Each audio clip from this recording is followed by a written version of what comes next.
mengenai doa dalam sholat.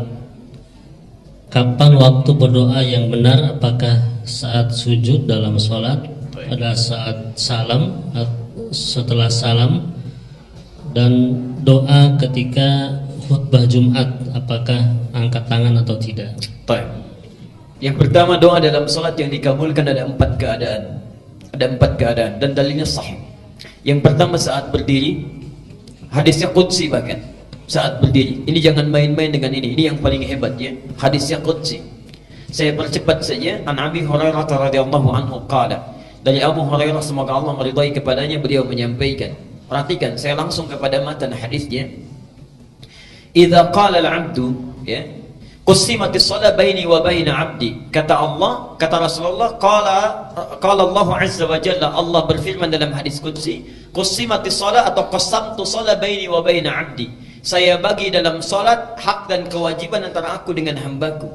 Idza qala al-'abdu, kalau hambaku membaca dalam salatnya alhamdulillahi rabbil alamin, qala Allah azza wa jalla, dijawab oleh Allah, hamadani 'abdi, hambaku sedang memujiku. Wa idza qala al-'abdu ar-rahmanir rahim, kalau hamba kemudian berkata ar-rahmanir rahim, qala Allah azza wa jalla athna 'alayya 'abdi, Allah langsung menjawab, hambaku sedang menyanjungku. Wa idza qala al-'abdu maliki yaumiddin, kalau hambaku berkata maliki yaumiddin, qala Allah azza wa jalla majjadani 'abdi, Allah langsung merespon, hambaku sedang mengagungkanku. Perhatikan betul kalimatnya. Kalimat yang pertama ini, kata para ulama, memberikan kesan, kalau kita sedang baca Al-Fatihah dalam sholat, sedang berdiri, rasakan kita sedang berdialog dengan Allah, bukan bacaan biasa.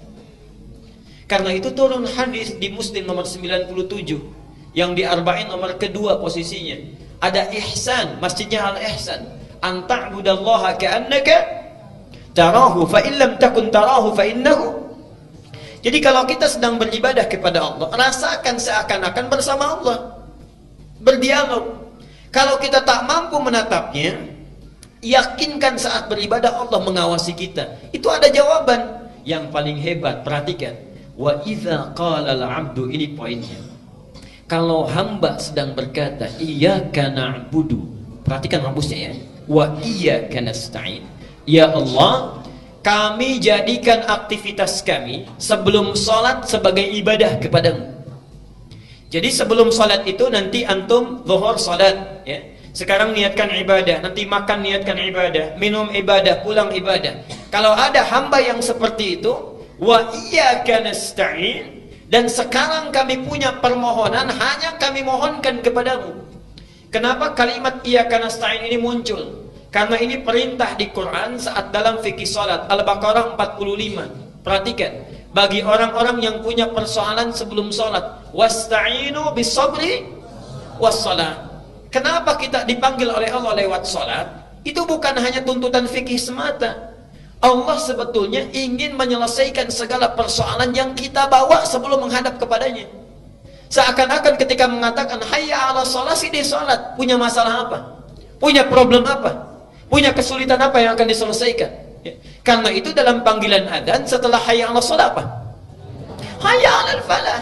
Kalau orang sholat pasti bahagia karena masalahnya selesai. Karena itulah ketika kita mengucapkan iyyaka na'budu ya Allah, adabnya, saya sudah beribadah kepadamu, sekarang punya permohonan, hanya kepadamu saya panjatkan. Apa jawabnya? Hadza baini wa baina 'abdi. Inilah komitmen antara aku dengan hambaku. Wali 'abdi, perhatikan kalimatnya, wali 'abdi, dan untuk hambaku yang telah menjadikan aktivitasnya sebagai ibadah itu, masa'ala, apapun yang engkau minta saat ini aku akan berikan. Aku akan berikan. Dan itu sudah dipraktekkan oleh Nabi Zakaria sejak muncul perintah solat di awal-awal. Jadi solat itu bukan hanya pada Nabi Muhammad, Nabi Isa solat, Nabi Musa solat, Nabi Zakaria solat, tapi caranya tidak sama dengan kita.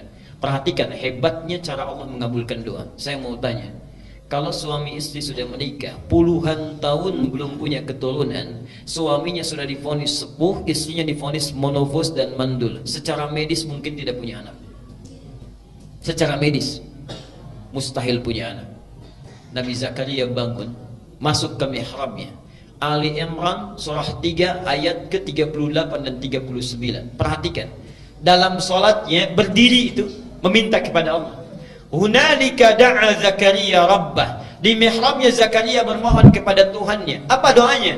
Qala rabbi habli min ladunka dzurriyyatan thayyibah. Duhai Allah, saya sudah berusaha mendapatkan keturunan, berobat sana sini enggak dapat-dapat. Sekarang saya pasrah hanya meminta kepadamu. Innaka sami'ud du'a. Sungguh hanya engkau yang pasti mendengar doa saya. Tidak menunggu lama, doa selesai dipanjatkan, langsung muncul ayat 39. Fa, tidak pakai waw, tidak pakai thumma.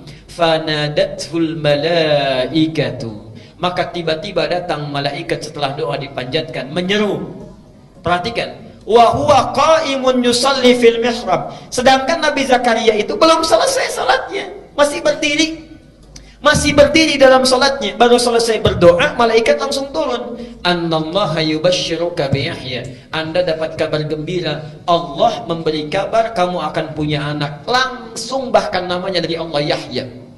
Artinya hidup, yang mustahil menurut medis bisa lahir. Bayi yang hidup dari rahim perempuan yang menopos dan mandul, kata Allah hidup dia. Saking bingungnya Nabi Zakaria sampai gak percaya, kok bisa ya? Padahal awalnya minta, setelah dikasih kok bisa katanya. Qala anna yakunu li ghulamun wa qad balaghani al-kibar wa imraati aqir. Ya Allah, kok bisa saya punya anak padahal saya sudah sepuh katanya. Istri saya pun sudah menopos dan mandul, coba berikan tanda, dan seterusnya. Artinya kalau orang benar sholatnya, dalam berdirinya meminta kepada Allah, itu sudah ditunggu. Mau minta apa? Pasti dijawab itu kalau mintanya benar.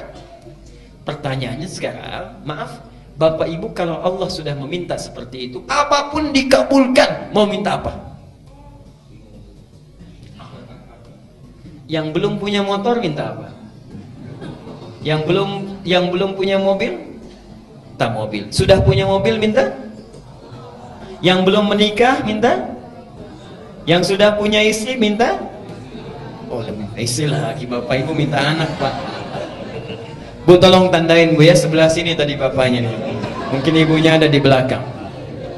Perhatikan, karena itulah saat berdiri diberikan oleh Allah satu tawaran. Kalau dibacakan, diberikan apa yang dibutuhkan. Mau nggak? Itulah ihdinas siratal mustaqim. Tunjukkan kami ya Allah solusi terbaik dari masalah yang kami miliki. Maaf, ihdinas siratal mustaqim itu arti yang tepat, bukan tunjukkan kami jalan yang lurus. Itu bahasa kiasan, nggak pakai oh Bu, itu bahasa kiasan. Ihdina dari kata hudan, hidayah, itu solusi dari persoalan yang dihadapi. Jadi punya masalah apapun, solusinya ya Allah tolong berikan. Siratal mustaqim itu kata kiasan, majas dalam bahasa Arab, yang mudah tidak sulit prosesnya. Jadi berikan solusinya tapi mudah dia. Jadi ketika kita meminta dalam sholat, itu minta ya Allah, saya punya masalah, tolong berikan. Diberikan oleh Allah satu bacaan, dibaca. Jadi yang punya masalah di rumah tangga, diberikan solusinya. Yang punya masalah di pekerjaan, diberikan solusinya. Dan itu bukan solusi biasa. Siratal ladzina an'amta alaihim, nikmat. Ghairil maghdubi alaihim, Allah tidak murka dengan apa yang dikerjakan. Waladdallin, dan tidak tersesat dalam mengerjakannya, mudah dikerjakan. Jelas sampai di sini? Baik. Yang jadi persoalan, kalau sudah dikasih cukup tidak? Kadang-kadang diberi pun masih ingin yang spesifik. Saking sayangnya Allah kepada kita, diberikan kesempatan kedua setelah baca Al-Fatihah, diminta memilih surat-surat yang sesuai ayatnya dengan keperluannya, dari Al-Fatihah sampai dengan An-Nas. Yakinlah semua ayat Quran itu solusi persoalan hidup kita. Itu sudah tegas disampaikan, bahasanya hudan. Lihat tadi Al-Baqarah 185. Syahrul Ramadan alladzi unzila fihi, di bulan Ramadan Quran diturunkan. Apa fungsinya? Hudan. Hudan. Solusinya disebut hudan, memintanya disebut ihdina. Nah, orang Islam saking sayangnya Allah kepada mereka, dipaksa supaya dapat solusi itu lewat sholat. Al-Baqarah ayat kedua dan 3. Dzalikal kitabu la raiba fi hudan. Yang di ayat 185, linnas, untuk manusia. Jadi kalau ada orang yang mau baca Quran dapat hidayah. Tapi orang Islam dipaksa supaya dapat solusi itu lewat sholat. Perhatikan, siapa orang yang dapat hidayah itu, muttaqin itu, alladzina yu'minuna bil ghaibi wa. Jadi sholat itu sebetulnya supaya memudahkan Allah menyelesaikan persoalan kita. Silahkan pilih kalau ingin spesifik dari Al-Fatihah sampai dengan An-Nas. Ada ayatnya sesuai dengan keperluan kita. Misal, mohon maaf, yang punya persoalan rumah tangga, An-Nisa 34 misalnya sampai dengan 36. Ustadz suami marah-marah terus, ayat 19-nya. Ustadz istri saya cerewet, gak mau nurut pada yang baik-baik, ayat 34-nya. Jadi ketika tahajud pisah kamar itu, suaminya baca 34, istrinya 19 terus itu ya. Begitu, subhanallah.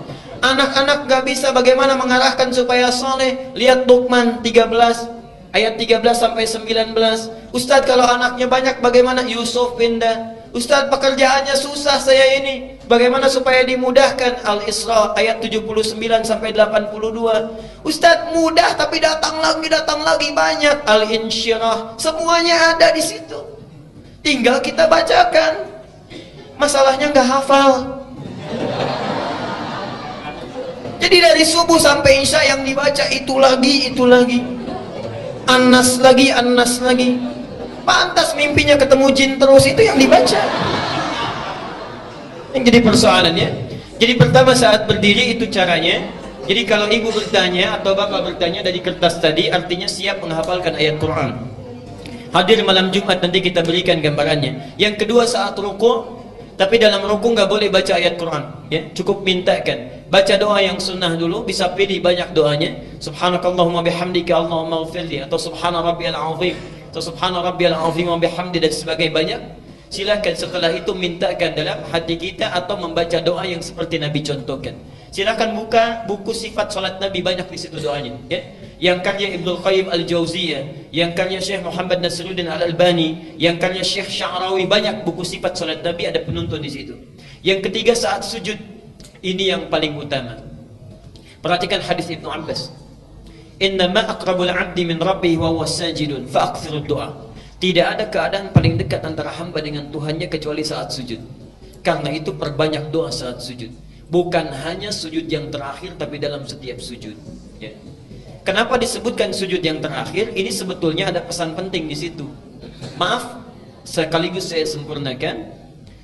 Nabi itu rindunya tertumpahkan dengan Allah dalam dua keadaan. Satu, saat datang wahyu. Jika wahyu datang, senangnya luar biasa, lepas rindu dengan Allah itu. Pernah wahyu tidak turun 6 bulan berturut-turut, sampai bingung luar biasa, gelisah. Sampai kadang-kadang naik ke bukit mau turun lagi. Kata orang kafir Quraisy itu, Muhammad sudah gila tuh, ditinggalkan oleh Tuhannya. Tiba-tiba turun 2 surat sekaligus, Ad-Duha dengan Al-Insyirah. Wad-Duha, hei Muhammad, demi waktu duha yang menjamin engkau bahagia dalam kehidupan. Wal-laili idza saja, ataupun saat keadaanmu seperti gelap gulita, seperti malam yang dikelilingi oleh kegelapan. Ma wadda'aka rabbuka wa ma qala. Yakinkan dalam keadaan suka dan duka Tuhanmu tidak pernah meninggalkanmu, atau engkau dikatakan sebagai orang yang gila, dan seterusnya. Turun wahyu, senang lagi Nabi. Atau yang kedua saat sedang sholat. Di saat sholat itu subhanallah, sudah rindunya dengan Allah itu tertumpahkan saat itu. Karena itu Nabi, jangankan yang wajib, yang sunnah itu kakinya bisa sampai bengkak-bengkak. Saking nikmatnya melakukan pertemuan dengan Allah, saking nikmatnya. Pernah dengar hadis Nabi saat tahajud kakinya sampai bengkak? Itu baru rakaat pertama, Bu. Rakaat pertama Aisyah sampai nangis-nangis itu melihat itu, ya. Rakaat pertama, padahal yang dibaca Pak cuma 3 surat itu, Al-Baqarah, Ali Imran, An-Nisa. Itu Rasulullah. Subhanallah. Sunnahnya itu salat kusufnya juga banyak. Saya pernah di satu tempat itu saat sholat gerhana, sholat kusuf, sebelum dimulai sholat saya maju ke depan, saya sampaikan, Bapak dan Ibu sekalian, apakah kita akan sholat sesuai sunnah Nabi atau mirip-mirip Nabi? Kompak, sesuai sunnah Nabi Pak. Baik, saya bilang. Saya teruskan lagi, kalau sesuai sunnah Nabi, karena sholat kusuf itu 2 rukuk 2 sujud, akan 4 kali baca surat, maka insya Allah surat pertama saya baca Al-Baqarah, kedua Ali Imran, ketiga An-Nisa, keempat Al-Maidah. Mirip-mirip sunnah Nabi Pak. Ada lain tuh ya. Itu Nabi. Jadi jangankan yang wajib, yang sunnahnya pun dikerjakan dengan luar biasa. Subhanallah, para ibu sekalian, apa yang terjadi? Karena itulah dalam sujud yang terakhirnya kenapa lebih panjang? Karena sulit lagi menantikan pertemuan dengan Allah, walaupun waktu yang ditunggu cukup singkat. Kalau orang sedang dirundung cinta, rindunya luar biasa, menunggu 5 menit saja bagaikan 5 hari. Karena itulah di sujud yang terakhir itu panjang. Kalau orang khusyuk sholatnya, merasakan kenikmatan dengan Allah, itu subhanallah, setiap sujud itu walaupun yang dibaca cuma 1 kalimat, panjangnya luar biasa. Lama mau bangkitnya karena merasakan kenikmatan dengan Allah. Jadi kalau antum terbalik keadaannya, sujud terakhir justru ingin cepat-cepat misalnya, nah berarti ada kekurang khusyuan di situ yang dirasakan dalam hal yang tidak wajar. Yang terakhir, sesaat sebelum salam. Sesaat sebelum salam, ya. Jadi nanti ada banyak doanya. Allahumma hasibni hisaban yasira, atau Allahumma ij'al fi lisani nura, wa fi qalbi nura, wa fi aini nura, dan sebagainya. Silahkan pilih di antara 4 keadaan itu. Kalau yang saat berdiri belum terpanjatkan, minta saat rukuk. Saat rukuk belum terpanjatkan, minta saat sujud. Saat sujud belum dimintakan, minta sebelum salam. Kalau 4 kali diberi kesempatan belum meminta juga, berapa kali masih diberikan kesempatannya? Saya kira waktu kita sudah habis, ini mau selesai. Barangkali masih ada beberapa pertanyaan yang belum dibacakan. Insya Allah nanti lain waktu barangkali bisa ditampilkan, karena saya jam 10 harus mengisi di tempat lain. Saya mohon maaf kalau tidak bisa menjawab beberapa pertanyaan yang lainnya. Silahkan ditanyakan pada ustadz-ustadz yang lebih kompeten. Dan saya mintakan, Bapak Ibu sekalian, saya minta 2 permohonan saat ini. Yang pertama, saya ingin minta secara khusus bagi para asatidzah kita, siapapun itu, dari pekan pertama, 2, 3, dan 4 sampai hari ini, atau di masjid manapun, mohon doakan mereka, para ulama-ulama kita. Semoga Allah memberikan kesehatan kepada mereka, kekuatan, dan yang terpenting istiqamah berada di jalan Allah Subhanahu wa ta'ala.